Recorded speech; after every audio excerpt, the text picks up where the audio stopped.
Shalom, kembali hari ini kita berjumpa kembali kepada saudara sekalian dan kami masih berada di Thailand.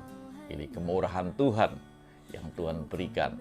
Saudaraku kasih Tuhan, hari ini kita akan melihat kembali tentang sebuah doa atau bobot doa. Saudaraku kasih Tuhan, kemarin kita melihat kisah seorang anak bungsu yang dia kembali kepada bapaknya.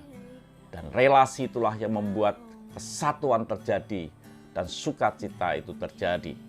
Pertanyaannya adalah bagaimana kita ini bisa memiliki relasi kita sebagai anak dan Tuhan kita Yesus Kristus, Bapa di surga itu sebagai Bapa kita. Itu yang paling penting. Supaya doa kita betul-betul seperti apa yang Yesus ajarkan dan kita berani berkata, Bapa kami, menyebut dia Allah itu Bapa dalam hidup kami. Kita akan lihat di dalam Yohanes 1 ayat yang 12. Tetapi semua orang yang menerimanya diberinya kuasa supaya menjadi anak-anak Allah, yaitu mereka yang percaya dalam namanya. Untuk kita menjadi anak-anak Allah, kita memiliki relasi dengan Bapa di surga, dikatakan tetapi semua orang yang menerimanya. Di sini adalah Yesus. Yesus telah mati di kayu salib menebus dosa kita, dan kalau kita ini menerimanya, di dalam hidup kita ini ada kuasa supaya kita menjadi anak-anak Allah, yaitu mereka yang percaya dalam namanya. Jadi cukup sederhana, tidak ada hal-hal yang rumit rasanya. Cukup kita percaya, menerima Yesus sebagai juru selamat, dan di dalam diri kita akan ada kuasa untuk menjadi anak Allah. Ini sesuatu yang luar biasa, saudara.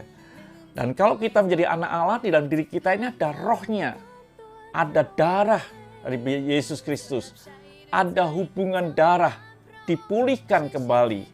Roma 8 ayat 9 dikatakan, tapi kamu tidak hidup dalam daging, melainkan dalam roh. Jika memang roh Allah diam di dalam kamu, tetapi jika tidak memiliki roh Kristus, ia bukan milik Kristus. Artinya bahwa roh Allah di dalam diri kita yang menyebabkan kita ini menjadi miliknya Kristus. Atas kematiannya di Kalvari, kita percaya dalam namanya, kita ini menerima dia sebagai juru selamat dalam hidup kita, maka rohnya itu ada tinggal di dalam hidup kita. Dan kalau rohnya di dalam hidup kita, maka kita ini menjadi miliknya Kristus. Dikatakan Roma 8 ayat 14, dikatakan semua orang yang dipimpin roh Allah adalah anak Allah. Jadi saudara dan saya ini adalah anak Allah karena roh Allah dan hidup kita, dan kita dipimpin. Hidup kita berjalan di dalam kehidupan roh, berjalan dalam pimpinan roh. Yesus berkata dalam firman Tuhan, akulah jalan kebenaran dan hidup. Tak seorang pun sampai pada Bapa tanpa melalui aku. Kita bisa sampai pada Bapa, kita bisa sebut dia Bapa, hanya melalui Yesus Kristus. Jadi saudara kasih Tuhan, satu anugerah yang besar dalam hidup kita. Kita ini anak-anak Allah, karena kita ini roh Allah tinggal di dalam hidup kita. Tuhan memberkati. Mari kita berdoa. Terima kasih Bapa untuk roh-Mu tinggal dalam hidup kami.